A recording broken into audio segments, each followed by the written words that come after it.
June morning. The year is passing by so quickly. We're really happy to be able to connect with you this morning to share some resources and information, including featuring a possible new partner for your programming. And just a general housekeeping item, please do remember to mute your phone by using *6 if you're connected by phone. That really helps us just in case if you need to pick up another call, it'll avoid us sharing your hold music with us. So, all right, well, we're going to go ahead and get started. So a quick overview of our call agenda. Welcome to all of you. It's great to connect with you. We're going to get some quick updates from Billy, our State Program Director. Then we're going to move on to a special presentation from the PACE Center for Girls and get some more information about how some of our projects could possibly partner with them across the state. Then a quick program spotlight with Sarah from the Palm Beach Treasure Coast Foster Grandparent Program and some anti-opioid activities that their project has been involved in. We'll move on to some technical assistance around grant renewals. As many of you know, the 7-1 grant process is in its should be very close to wrapped up by this point. And through this process, we gathered some tips and some reminders for folks as we get ready for the next cycle to start.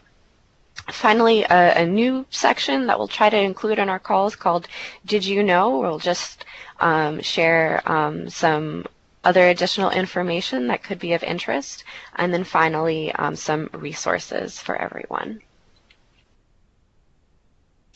All right, Billy, I'll turn it over to you.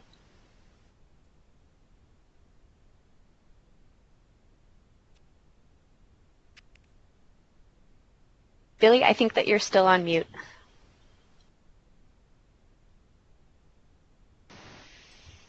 Testing, testing.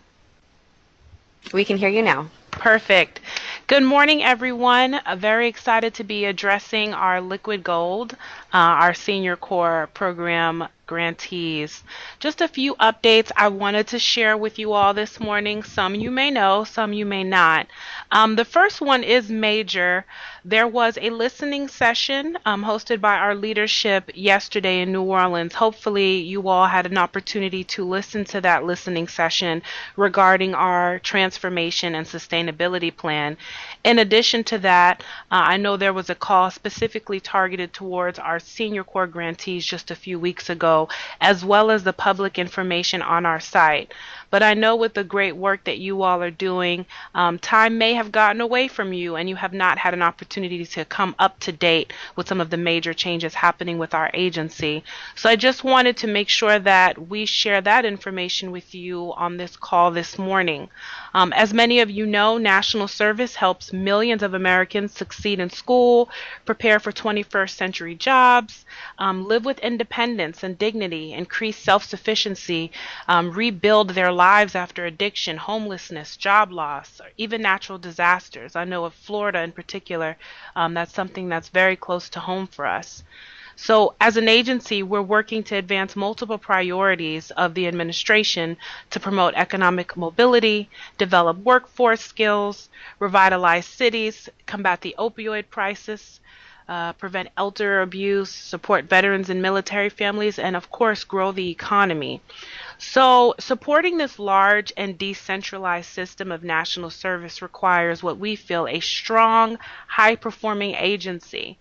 And our transformation and sustainability plan will make CNCS more efficient, effective, and accountable so that we can better serve our customers, meet the needs of the nation, and be responsible stewards of the taxpayer dollar. The plan that we have developed outlines steps that we plan to take to ensure our core business functions are accountable and effective, make it easier for organizations and individuals to participate in our programs, strengthen our impact in communities by prioritizing evidence-based models, And then, of course, aligning our workforce and workplaces to better serve our customers, meet evolving needs, and ensure efficient use of public funds. And so that I can assure you all that this plan is the result of months of intensive review of our operations and programs, as well as input from stakeholders, both internal and external, like yourselves. It outlines the work that we need to do to achieve our mission, increase our impact, and build long-term sustainability. And there is opportunity for continuous input. That's why attending these listening sessions and these calls as they are scheduled is critical if you have something to say or if you have any ideas or opinions on direction for our agency. And so this plan is centered around 6 goals. The first one being strengthening our core business functions, such as our IT and our accounting systems, and that's a high priority for our CEO. Work on this particular goal is already underway. Goal 2, strengthening and aligning grants management and monitoring to improve efficiencies and maximize effectiveness. Goal 3, prioritizing evidence-based interventions. I'm sure you all knew this was coming down the pike, and we've been doing a lot over the past several years in order to really hone this particular area for our grantees, and we still continue to do so. Goal 4, simplify and streamline the application process. I know that's something that everybody's jumping for joy on this call about. Goal 5, simplifying the CNCS brand so that we can really spread the message of national service and the impact of national service. And then finally, Goal 6, aligning our workforces and workplaces to better serve our customers, meet evolving needs, and ensure efficient use of taxpayer dollars, which involves the regionalization of state offices. A lot of this is still in development mode. A lot of things not yet determined, but we definitely wanted to make sure that we preview the direction in which the agency is headed. Go to the next slide. Awesome. So I've been receiving a lot of questions lately about government relations and spreading the word and impacting and the difference between education and advocacy. So one thing that I think it's always important to share with you all as well as our stakeholders and supporters is that it is everybody's job to educate, and we can educate whenever. You can educate today, tomorrow, right now, after the call. We do tremendous, magnificent, wonderful work. And that's really a testament to the sacrifices, the dedication and commitment of yourselves as well as your volunteers. So, I think it's important. I know you all think it's important that not just our elected officials, but that everyone in the communities that you are serving know what it is you're doing. And so what I have found in past government relations or just stakeholder relations is that there's a lot of talking at our guests. And one thing that I think is critical is that when you're spreading the word, that you allow individuals, whomever they may be, to digest what it is you've just exposed them to. So when you're having your roundtables, when you're having your site visits, when you're having your shadowing opportunities, you want to give your guests an opportunity to discuss, what they saw, what they heard, what they felt. Let them see, let them hear, let them feel. Let them talk about that so that they can really internalize what it is they just experienced. I am always moved and mesmerized whenever I get an opportunity to come out and see you all and your members in action. And I have no doubt that the local elected officials, national elected leaders, stakeholders are also having those same sentiments. But I think it's important to, kind of get some feedback, after you have those different encounters, so that you really have an understanding and an idea as to how those people have been affected by that experience. So I just wanted to kind of put that out there for those of you all who are planning different engagements, and I hope everyone is planning different engagements to engage their community in the work of national service. But just remembering to allow that digestion piece and feedback opportunity for those that you all are engaging in these particular activities. Let us know what you need. I know that, with you all being senior corps grantees, many of you not having any other national service programs may need additional information. Maybe you want to invite your AmeriCorps Vista or AmeriCorps state and national counterparts. Maybe you're interested in knowing more about what the NCCC volunteers are doing in your particular area. We can help you with that. We can provide data for that. Just reach out to us, of course, and tell us what you need. And then, we are champions of the work that you're doing, but we can't be champions if we don't know about the successes that you all are having. So, in terms of educating and when to educate, you want to educate at every opportunity. And I don't want you all to feel that, when we're talking about education, we're talking just about elected officials. We're also talking about us, the state office. Educate us. We have an education role throughout the state as well.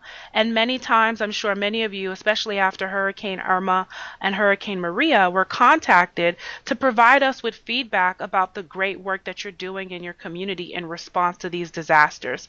But don't wait for us to ask. If you feel like you have something exciting going on in your community, or you've had some tremendous impact in a particular area, reach out to us. Let us know, and let the community know. Let your local elected officials know. Let your clergy know. Let your HOA presidents know about the impact that you're having in their community. At the end of the day, the goal is to have national service be a household name. But we know that you all are busy. And we know that, you guys are out there fighting the good fight and developing solutions to some of our nation's toughest problems. So at the very least, we definitely want to use our days of service as an opportunity to educate and showcase the impact and the fabulous work of our national service programs. So as those opportunities arise, I want you all to jump at them. This is your cheerleader moment. This is your brag moment. And it feels really good to be recognized by your programs, but it definitely feels good to be recognized by the communities you're serving, and you all play a major role in that. And so this is a song that I think we'll be singing until now and the end of time. And so again, let us know how we can support you in these particular efforts. And then I hope that you all just continue to engage your community as well as the state office in your success. Okay, right sizing. So for our stipended programs, there have been some changes in terms of how we are to implement Policy 850 and the way that the state office can support you in helping you to achieve your VSY targets. One thing that I think is critical for you all to understand about our office is that we do not want to send money back to the general fund. It's not our intention. There is no badge of honor when we have to collect funds from a grantee in any case. But definitely in the case of VSYs, we want to make sure that you all are efficiently and effectively using the resources allocated to you. Now, for our stipend grantees, you all were given the opportunity to right-size your program during the renewal process. And I know there's been some transition with some of our programs in terms of leadership and staff. I know that some of you all may have kept the same VSY level because you've been able to effectively achieve that level year after year. However, things may have changed within your particular landscape, within your structure, within the community. And so that really forces you actually to continuously reassess your ability to achieve your VSY targets. I'm a fan of the under promise, over deliver. I don't want to too under promise, but I definitely want you all to at least hit the mark. So if you have challenges or are anticipating challenges, I definitely implore you all to speak to your program officer. There are ways that we can minimize or even eliminate a VSY shortfall.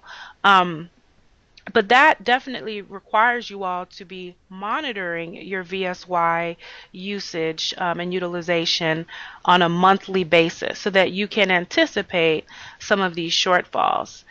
One of the things to keep in mind as we, do modifications with VSYs and you're increasing your cost per VSYs to create a realistic target is that it may affect that direct benefit ratio requirement, that 80-20 rule.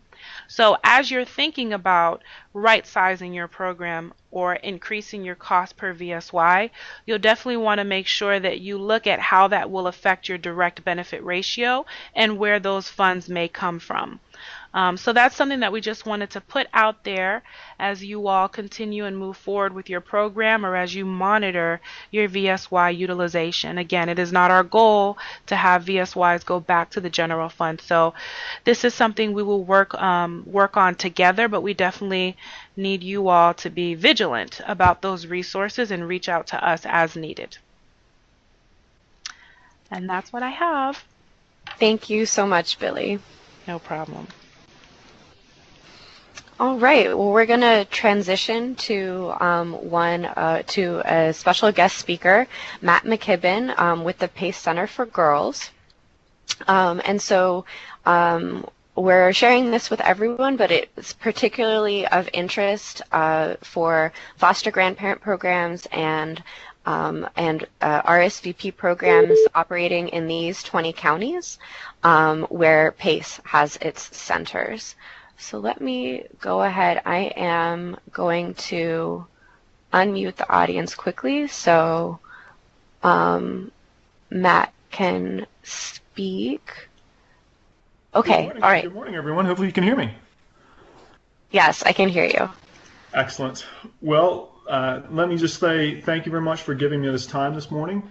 Thank you, Marianne, and thank you to Billy. I appreciate this time. Hopefully the next 15 minutes will be something that you have not heard of all the time, and that is PACE Center for Girls. Now, Marianne, can I control the PowerPoint, or are you controlling the PowerPoint? Unfortunately, I have all the power. Gotcha. Well, if we could flip to the next slide, that'd be great. So let me start off with why PACE Center for Girls Incorporated. And well, I'll get into exactly who we are, but we are an alternative school, independent through DJJ, Department of Juvenile Justice, and in partnership with Florida Department of Education. We are gender specific in that we only take girls, and we only take girls 6 through 12. Now, the first question you may have is, why is PACE Center for Girls even necessary? So I wanted to start off with this first slide to just sort of give you an idea of just a few things that girls go through differently than boys when we talk about the Department of Juvenile Justice. So the status offense is basically a comparison of when girls get first offenses for minor infractions, running away, shoplifting, things of this nature that wouldn't necessarily constitute a harsh penalty, girls typically get 18% more a harsher sentence from the court system than boys do. There's a great deal of research about that. It's just not here in Florida, it's nationally.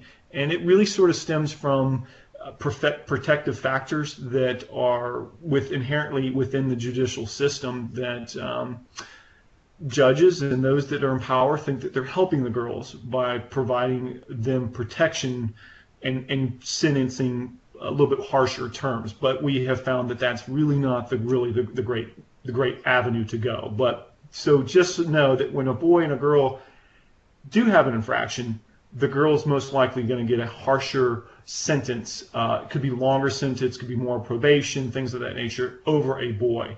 So I wanted you to know that.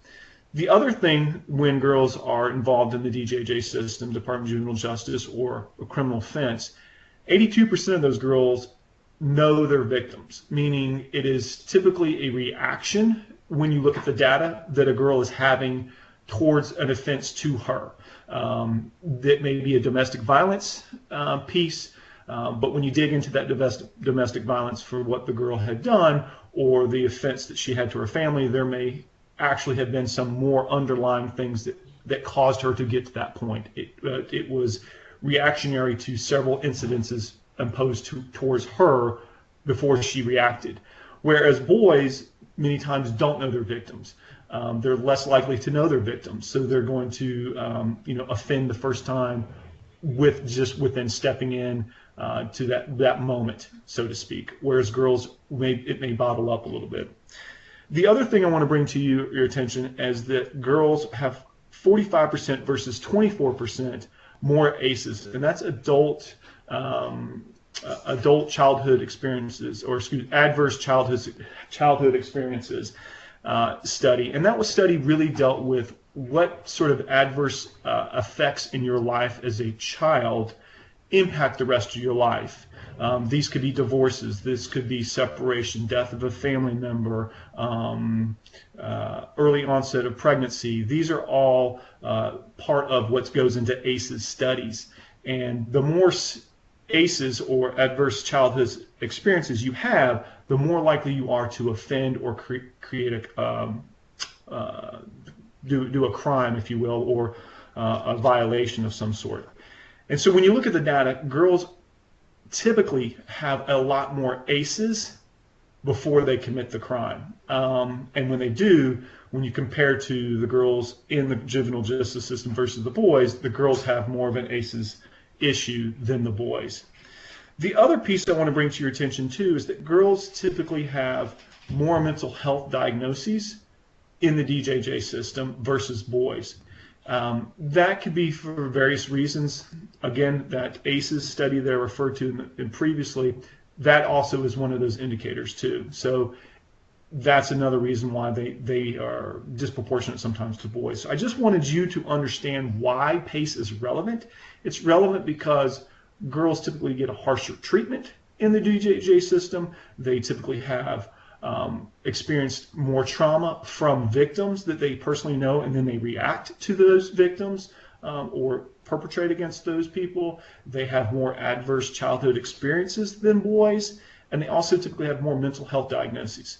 So when you look at the DJJ system and the girls have these things coming into them, the DJJ system, or criminal system, is really not segregated between boys and girls. It's designed to just re-educate the entity or the person so that they can be productive in society. So PACE steps in to this model and says, we're an alternative. We are part of the DJJ system in the sense that we will take girls before they're incarcerated, before they're, they may have probation and things like that, but they're not in lockdown and things of that nature. And we will work with them in a gender-specific environment. So, next slide, please, Marianne. So here's our mission. PACE provides girls and young women an opportunity for a better future through education, counseling, training, and advocacy. And I'm going to get into our model in a few minutes, but I really want you to understand that when you hear the word PACE Center for Girls, I don't want you to think of, oh, it's not a school or something like that. The reason we use actually the word center is because we put the girl in the center of everything we do. So we basically put the girl in the center, and we wrap around her educational services, we wrap around her with counseling services, we wrap around her with training so that she can be gainfully employed or get skill sets to be employed. And we also give her the platform, not the voice. They've got the voice. We give them the platform, the girls, to be advocates for themselves. And we do that through PACE Day at the Capitol. We invite our representatives to our centers and have them interact with our girls just so that they can hear from the girls what's going on in their lives and how this transformation happens. Next slide, please. Our philosophy. So when you peel back our mission and you look at our philosophy, we really value all girls and young women, and we believe each one deserves an opportunity to find her voice. Again, I mentioned they have a voice, we just help them locate it and then use it. Achieve her potential and so celebrate a life defined by responsibility, dignity, serenity, and grace. And we really take those things to heart. If you walk into a PACE center, you will see everyone in that center, including our girls, dealing with how do I give you respect, how do I show you dignity, how do I show you grace. And sometimes that can be a little difficult. Our girls come to us with some edge to them, to be quite honest with you. They come with a lot of anger and frustration sometimes. They come with some self-doubt. And so you can get some reactions there pretty quickly as we go through that transformational process. But we as an organization truly hold this philosophy to our hearts, and what we do with our staff, our trainings, our interactions with our girls, and the outside. Next slide, please. So PACE history. PACE Center for Girls started off in 1985 with one center in Jacksonville in Florida serving 10 girls. And it was really started because there was a need that wasn't being met. Our founder had found out that the girls that were going into the DJJ system were not necessarily being successful. They weren't coming out of the system gainfully employed or more educated or anything of those natures. And when you look at the statistics back to that first slide, you can sort of see why that is the case. Again, the system's not set up, DJJ system's not set up to be differentiated between boys and girls. PACE is an opportunity for us to start that conversation and start that change. So we started in 1985, we only had 10 girls. So today, PACE Center for Girls, we have 20 centers in 20 different counties. We serve over 3,000 girls annually, and we've changed the life trajectory of over 40,000 girls. And when we say change the life trajectory, there's time and time again where girls come back and say, you know, my life is so much better because of what PACE was able to do for me. And I like to say to people, programs are great, centers are great, but people are the ones that make the difference. And that's what we look for at PACE. We look for those people that are willing and wanting to make a difference in people's lives. And that's where we make that life trajectory and that life change. Next slide, please. So PACE Center for Girls, again, we operate in 20 centers. We target just 6th through 12th grade. We combine social services, and that's that counseling aspect, and academics. And we do that through a day program. And I'm going to really focus on our day program. We've got a Divergent program, we've got a REACH program, but I'm going to focus on our day program. Our day program is an actual building. It's where the girls come to us just for the day. We're not residential, so the girls go home at night. Some girls go home to their parents, some go home to grandparents, some go back to the foster, if they're in the foster care system, to their foster parents, wherever they may be, and then they come to us during the day. Again, we serve over 3,000 girls annually. We served over 40,000 girls since 1985. And something that we're extremely proud of is 90% of the girls that come to us, and we don't keep girls, I should say, we don't keep girls for long periods of time. Typically a girl is with us for about a year to maybe 15 months, and we are a year-round school. So we operate all summer as well. So we have teachers and we have counselors simultaneously helping the girls at all times. We have found that 90% of the girls improve their academics, continue to a higher education or a job, and had less involvement with DJJ within a year. And that number actually has gone up a little bit. When you look at just the girls that have touched the DJJ system in some way, some form, for an infraction, about 97% of our girls that leave our center do not reoffend within a year to year and a half. And that's really the breaking point. Statistically, once you've gone a year, year and a half, and you haven't reoffended, you're very unlikely statistically to offend again unless there's some major life trajectory change or some sort of impact in your life. So our outcomes are very, very strong when it comes to helping the girls re-establish themselves in the world and become more productive citizens of society. Next slide, please. So somebody would ask me, what's the cost of all this? Well, it's actually very economically cost effective. It costs about $115 per day versus $330 per day if a girl is in a detention center. Again, we are not a detention center, so you will find our centers where we're needed the most. In Leon County, we are in the heart of where our girls come from. They take public transportation to our center. They come in the mornings by about 8:30. We provide them breakfast and lunch. We provide them math, reading, language arts, science, social studies, all the curriculum pieces they need, all the subject areas they need, as well as counseling. So we have certified counselors in there that help the girls work with their transition, whatever it may be. Really peeling back the layers of what was that trauma, what was that adverse childhood experience, or what were the multiple adverse childhood experiences that caused this to react, or this reaction from her, and really sort of changing her mindset and her scope on who she is and what she wants to be. So it truly is transformational. Next slide, please. So here's our model, and I want you to just focus really sort of on the day model in the middle, because that's really what I want to talk about.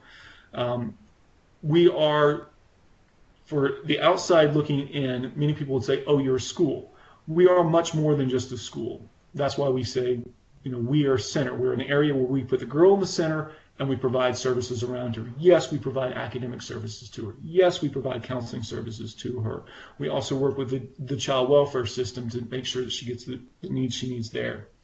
So, as I mentioned, girls come to us with many risk factors. I mentioned that in the DJJ system, girls have typically 5 or more adverse childhood experiences. With our girls, in order to be eligible, you have to come to us with at least 3 of those. And so many of our girls have 3, 4, 5, 6. It goes up to 10. The 10 is the maximum number you can get.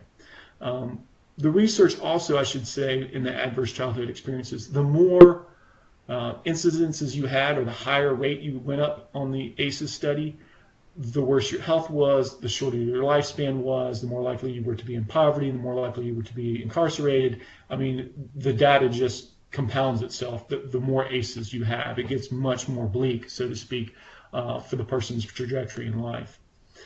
We also, at the day program, use a high level of school. We have a high level of school failure. So sometimes our girls come to us from a traditional school setting, then they may only have a couple credits. They may have failed a couple grades. So we really help them refocus their efforts back onto school. We start off with the counseling piece so we can show that we care about them and they can trust us, that we're going to be here no matter how many times they get mad at us, and we hold them accountable for their actions, that we will be here for them. And then when they get through that piece, they can really start focusing on their academics. And that's really where you see that transformation of the girl. And typically that transformation, people ask, how long does that take? It usually takes about 6 months. If we've got a girl for 90 days, we typically can have her for 12 to 15 months. About 9 months in, typically our girls have gone through the life cycle of a change. She's gotten better. She may have slipped. She's gotten better a little bit more. She did some more things. She might have gotten in trouble again, multitudes of things. But by about 9 months, they really start making their own and starting to come into their own. Many of our girls demonstrated behaviors that were considered high risk. They may have been living on the streets. They may be living in poverty, extreme poverty. They may have run away, things of that nature. So we really focus all those efforts around our girls. Again, we are a full day program, so we start at 8, typically go till 4 in the afternoon. Some of ours go to 3:30. We are 5 days a week, and we are all year long. We don't take a break during the summer. And typically our girls are with us for about 9 to 12 months, and then they transition back to their traditional school, whatever school they're zoned for. So if they come to us from a school, and typically the school districts have, when the girl comes to us, they've exhausted a lot of their resources to help this girl. And not that we're the last ditch effort, but we can provide so much more services many times than a traditional school can. So that's when the girl comes to us. Next slide, please.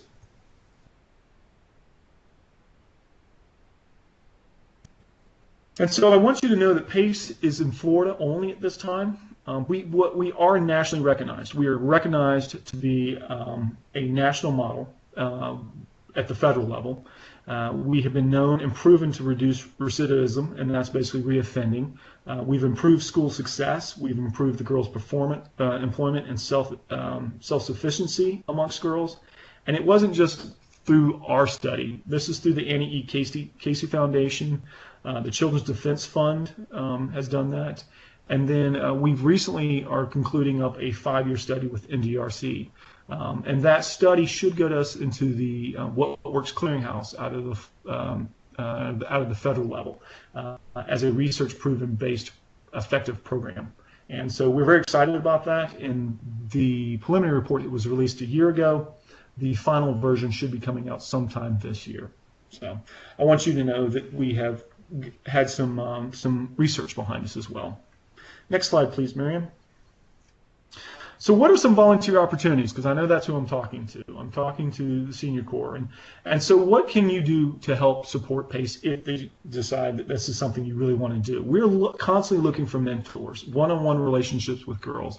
We think that's pivotal. In fact, we know that's pivotal in changing the life trajectory of a girl. And it could be anybody. And that's why we work so hard as an organization to make sure that everyone at PACE understands our philosophy and our missions, that truly believe it to heart and show bear in how they react and work with the girls, that they do come with grace and responsibility and respect towards the girl, no matter how much her life may be falling apart or her outward actions are considered negative to her and others. So how do we continue to work through that? And we have a very rigorous training process to go put all our employees through to make sure that they have the tools to be effective in that sort of situation. And I need to stress that sometimes people think, oh, well, you just give in to the girl. That is not true at all. We actually hold the girl very accountable for her actions. And that, I think, is one of the golden threads that we provide in all our centers, is that we're not going to let the girl slide, just because she's had an adverse childhood experience. The girl has control over her life. We need to give her that opportunity to realize it and to take control of it. We're also looking for support in the classroom. We're looking for people that can come in and help with the academics and the instruction throughout the day. The tutoring aspect of it's just critical. As I mentioned, many of our girls come to us a grade, 2 grades behind. They're struggling academically. They may be in the 7th grade but reading on a 3rd grade level. So we really need that extra help, that extra bodies in there. We do keep our class sizes very small. Our class sizes are mandated by contract to be 1 instructor to 14 girls at the most. I can tell you most of our centers are a 1-to-12 ratio or less. Contractually, we're 1 to 14, but we're less than that. And again, this is 6 through 12. If you look at a traditional school district, that number is much higher. In fact, I think it's 1 to 20 or 22 in middle school and 1 to 24 or 28 in high school. So we really scale back that ability. We're also looking for people that can be resource development people for us, write grants, look for resources. Doesn't even necessarily need to be financial resources. It could be in-kind resources. So we're constantly looking for people that can help us with that. When we do find people that want to do grant writing for us or advocacy work for us or trying to find in-kind, we really work with them so they can understand PACE. They understand our philosophy, how we function, how we work. So they do spend a great deal of time in the center understanding who we are and how we function. So that person, even though it says grant writing, I know some people think, oh, I'd be sitting at home writing grants. That's not the case. We want you in the center. We want you interacting with the girls so that you know what to write for, what the girls need, and maybe even anticipate what the girls may need 5-6 months down the road or a year. We're looking for event planners. We're constantly putting on special events for girls. The more people we have that can network with the community or bring their wealth of knowledge to the table to make these events even more special for our girls, we always are looking for people like that. We're looking for career development folks, and that's really linking PACE Center for Girls to local businesses. We have a program called PACE Works, where we work with companies like Starbucks, and we will put our girls at a Starbucks, which has a very rigorous training process, and our girls go through the same process like an employee would. Starbucks would pay our girls, and the ideal is that they would learn skills that would be applicable and transferable to multiple careers, but maybe they stay with Starbucks. And many times our girls, when they go through that process, Starbucks says, we love your girl, she does a fantastic job for us, she's dependable, we want to keep her. And so when she transitions back to a traditional school, if financially the family was in difficulty, this might be an opportunity for her to help financially with the family as well. And that's just one example. Secondary education guidance, and what we mean by that is really college partnerships. We work very hard, because we have 20 centers, we work very hard with the local colleges and community centers and technical institutions for our girls to transition to those, particularly our seniors and our juniors, that we know are going to be aging out soon of our program, even if they go back to the traditional school system. And so we're constantly looking for people to make those partnerships and help with that transition for our girls. I also should say that even though our girls come to us for 9 to 12 months, we have transitional counselors in our program that help the girl transition even after she leaves PACE. So 6 months, 9 months, even after she's transitioned out of our center, we are still in touch with her life. She still has access to us. In fact, all our girls ever that went through PACE still have access to our services. Our slogan is, once a PACE girl, always a PACE girl. And we truly believe that, and we truly live that. So we do help our girls in that regards. The last volunteer opportunity that I could think of would be a family liaison. Many times these girls are coming from families that are struggling. It could be financially, it could be job-wise, it could be multitudes of things. So we're constantly looking for, and our counselors do this as best they can. Their primary focus is the girl, but they do reach out to the family when they can. But we would love to have the volunteers that could help with the family liaison part, really communicating back with the family on how the girl is doing at school, how she's transforming. Because many times the girl you see at PACE Center is different maybe than the girl you see at her house and her family. So really working with that family to bring in some resources, those counseling, so that the family themselves can start to rebuild and become a whole family again. So those are a couple of the volunteer opportunities. Next slide, Marianne. I wanted to just put up some PACE links for you. Feel free to go to them. It's pacecenter.org, and that's our home. And then I put the locations there as well, so you can click on those, and you can click on the location. It'll pull up the contact, the information. Typically, the contact is the executive director. So, next slide. Thank you so much, Matt, for an incredibly thorough and passionate overview of your work. I know I learned I learned a lot just from that snapshot that you provided. So thank you so much for not only your time today, but also your time presenting the presentation. So I'm going to ask you to hang on just for a little bit longer so we can do a quick Q&A. But before we jump to that, just wanted to provide folks with an example of how Senior Corps could fit in with some of these volunteer opportunities. And as you all know, there are a number of our national performance measures which do align with their needs. And so one of them is the one-on-one mentoring and measure ED4A, which is regarding to youth and mentor matches. And then another, the tutoring piece, ED2, students completing a CNCS-supported education program. And both of those outputs connect to the outcome of students with improved performance in literacy or math.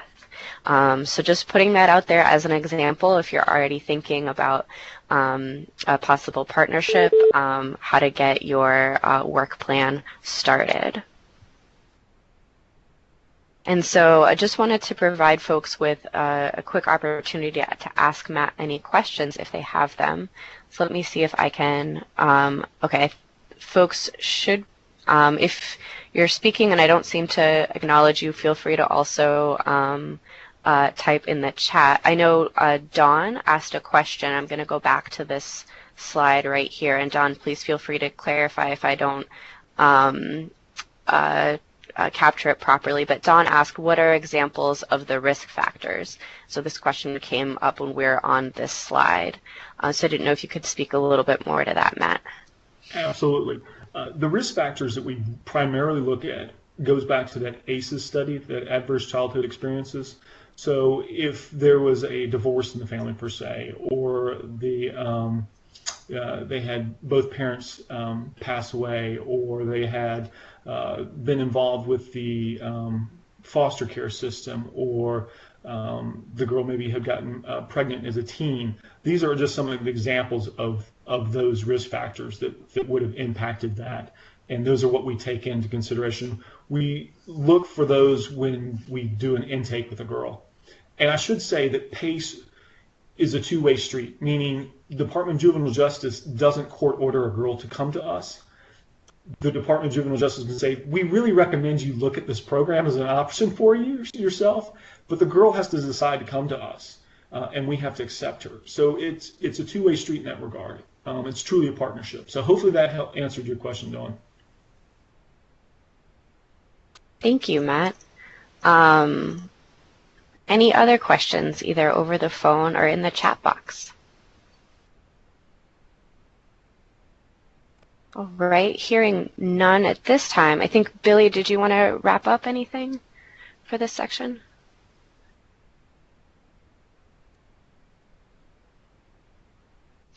Okay, there we go. Can you all hear me? Yes. Okay, perfect. I just want to echo the thank you to Matt. I'll give you guys a little fun fact. Matt was actually my prior boss at Communities and Schools of Florida. So it's always great to get to work with him. But I'm really excited that he brought up the research that was done. So earlier in the slide and in many different settings, we've talked to you all about evidence-based programs and how to get involved. One of the best things you can do, one of the easiest things you all could do to get in this space is to partner with the right partners. And the reason why we wanted Matt to talk about PACE with you this morning is because they are an example of the right type of partner.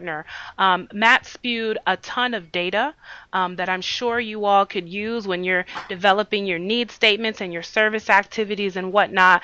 But the most exciting thing that I did want to share with you all in terms of evidence-based programs and working with someone like PACE is that they are actually a Social Innovation Fund recipient. And the research that Matt was referring to comes directly from that Social Innovation Fund grant. And so I'm going to paste here in the chat box in just a moment a link to the research that Matt was referring to so you all can get an idea behind the evaluation and studies that were done in reference to their program. So again, this is part of our effort to really help you all align with the right partners, with great partners who are going to make it easier for you all to align your volunteers with evidence-based programming and just essentially programming that works. So I wanted to share that with you all and then just echo another thank you for Matt for being on the call with us today and sharing the great work of the PACE program. Well, thank you all. I really appreciate it. And hopefully you can realize I have a great deal of passion for this. As a father of two girls myself, it's just amazing to sort of see what this program can do for people. And again, programs are great, but it's the people that make the difference. So we are constantly looking for great quality people to come help and support our girls. So thank you for giving me this time. Thank you, Matt. So you're welcome to sit in on the rest of the call, but we also totally understand if you could if you need to hop off now as well. And we really appreciate your time.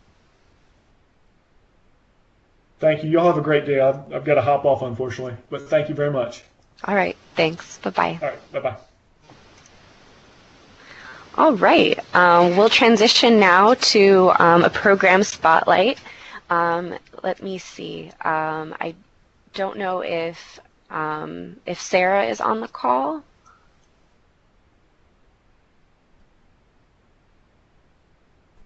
Let me see if I can unmute. I'm not sure if...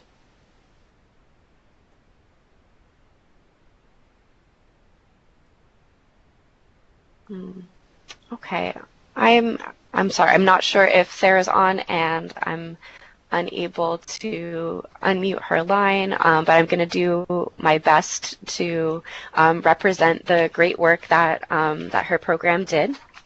And so these are some photos from back in April where the Palm Beach Treasure Coast Foster Grandparent Program, what they did was they incorporated these drug take-back events into their existing in-service schedule. And so at one of their in-service, or at their April in-services, they had a representative from the local drug overdose prevention efforts in Palm Beach County to come and present. They also had a recovering addict come and speak to the volunteers about her life experience and the experience of ongoing recovery. And they also had sheriff's officers come in and collect and dispose of more than 10 pounds of pharmaceutical drugs from over 100 volunteers. And then these are some great photos that Sarah shared with us from those April events. When Sarah shared this with us, I was really just struck by just how what great of an idea it is to just integrate it into existing events that you're already planning. You know that your volunteers are already going to be there. And so I wanted to highlight that the National Prescription Drug Take Back Day is actually twice a year, and the next one is coming up in October. And so similarly, as we're trying to kind of have do a push and have a lot of activity in April, we wanted to already plant the seed for October to be another month on your radar. And we highly encourage folks to consider incorporating a take back events in this manner into your in-services. This is something that is a high priority to the administration, to our agency, and actually our partners up in DC are actively tracking what kinds of activities such as these are occurring, and they would love to hear about what you're doing in your local community on this topic.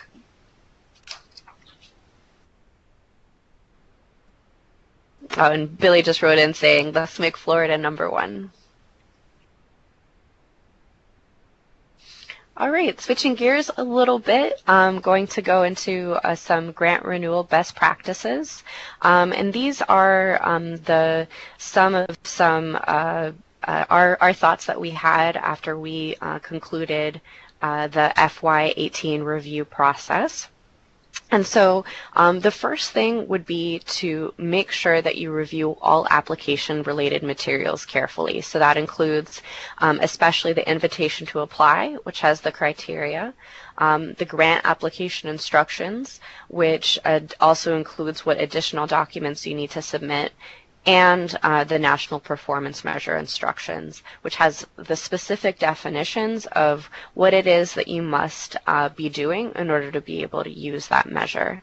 And so really this is the foundation upon which you're building the house, and so, or perhaps the blueprint for building the house. And so really this is the starting point, and I know that across CNCS grants there are many agencies that have received CNCS funding for many, many years, but these criteria and these requirements, they do change slightly from year to year, and especially when your new renewal comes up, there could have been a lot of changes. And so highly encourage everyone to, as soon as possible, when the materials are available, when you get your renewal letter, to take a look at everything, read through it carefully, make sure you understand it, and make sure that you ask us questions. And then in terms of where you begin your writing, your guide is the grant criteria for that year, not your existing application narrative. You can definitely use what you already have and mold that and adapt it to be responsive to this year's criteria. But your starting process is this year's invitation to apply and this year's criteria. And whatever pieces from what was approved in the last cycle apply, feel free to reuse them. But make sure that you're building around the current invitation to apply. There are some basic items that we know right away we have to return a grant to you for revision. For our stipended programs, making sure that you have at least the minimum number of VSYs that's noted in your renewal letter. And then for our RSVP programs, making sure that you comply with the minimum number of volunteers and outcome-based work plans. We had a couple folks we had to kind of work with on this year. And so just to, again, to be attentive to those compliance requirements that would that can create a little bit of extra work during the renewal process. When it comes to actually responding to the criteria, we expect folks not to just simply parrot it, which would be, for example, there's criteria around what training your volunteers will receive. So what we would like to see is more than just a sentence that says the volunteers will be trained in order to be prepared for their assignment. What we want to know is, well, what kinds of training topics? How often is the training going to occur? What is the specific content? What kinds of partners maybe you'll be leveraging in the community? We really want to know what goes into your program. And it has a dual purpose, not only for us, so we understand your program really well, but there's also the idea that if you as a program director were to win the lottery tomorrow, if another person could come in, pick up the application, and be able to know what to do, that is another resource for that person who might be taking on the program. So that's why we really look for examples and details. And also the page limit. And sometimes this can be a little tricky because there are plenty of great things to be said about many facets of your program. And so what we recommend folks to do is to be very attentive to how much each section of the application is weighted in order to devote the right amount of space to each topic. Budgets, everybody's favorite part of the application. So one item is to provide as much detail as possible. And so sometimes we'll have something that is defined in a very general way, such as health insurance, and then just an amount.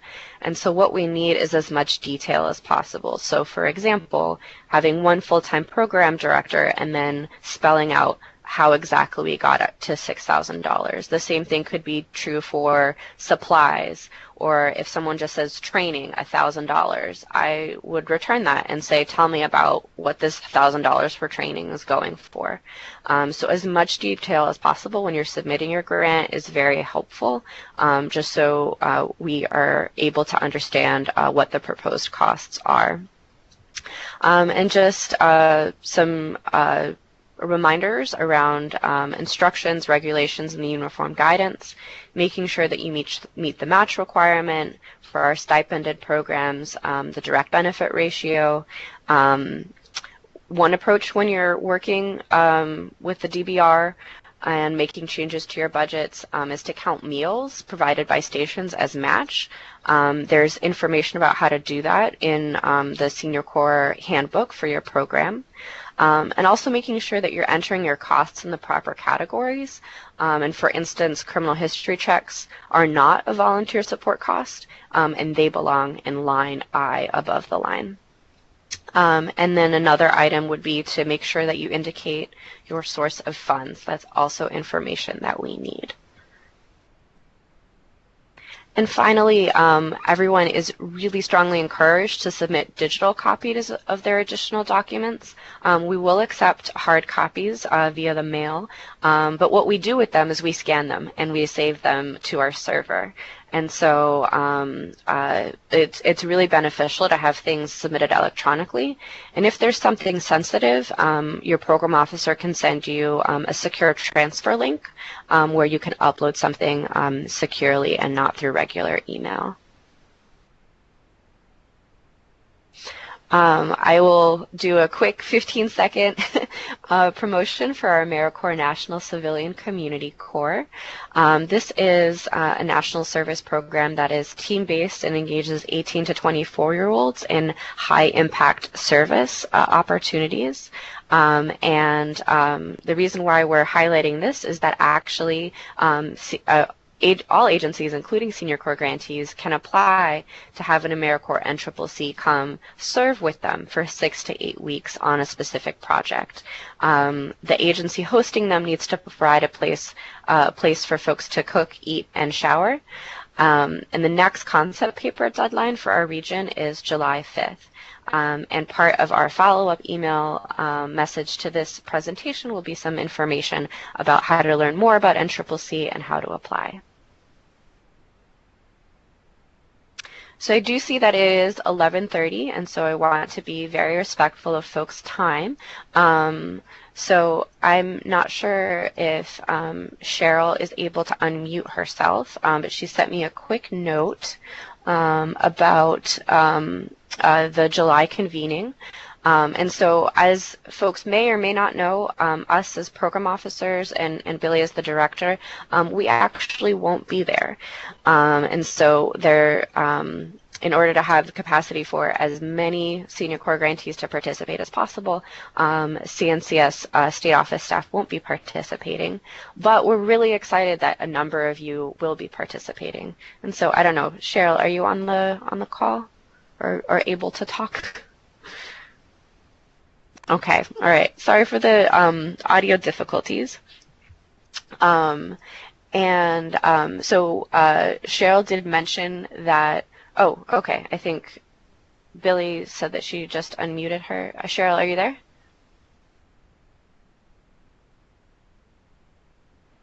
Oh, okay, but you may need to, Billy's now saying that you may need to press *6 if you did mute yourself.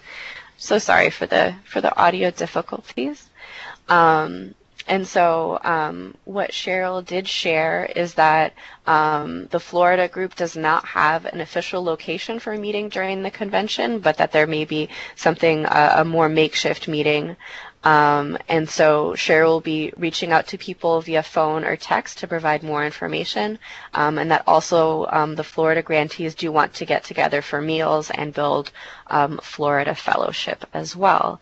And another kind of side note is that for our next call in August, what we would really love to do is to be able to feature some of you to do some peer learning, since not everyone is able to either attend, and not everyone is able to attend every session. So we would really love to have you all bring some of your knowledge and insight from the convening back here to Florida and share with us.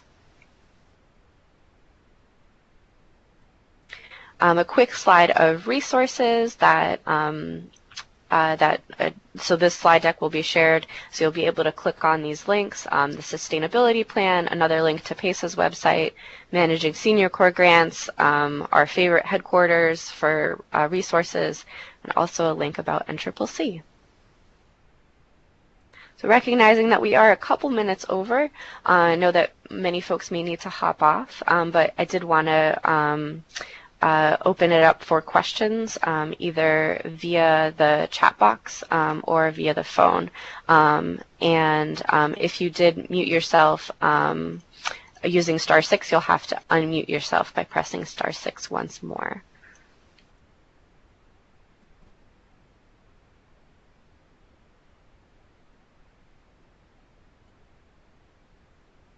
All right, I'll do one last call for any questions.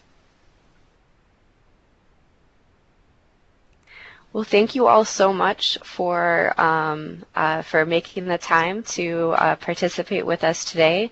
For those traveling to DC next month, safe travels. Have a great time networking, and we really look forward to hearing about what you learn and the insights that you'll bring back to Florida.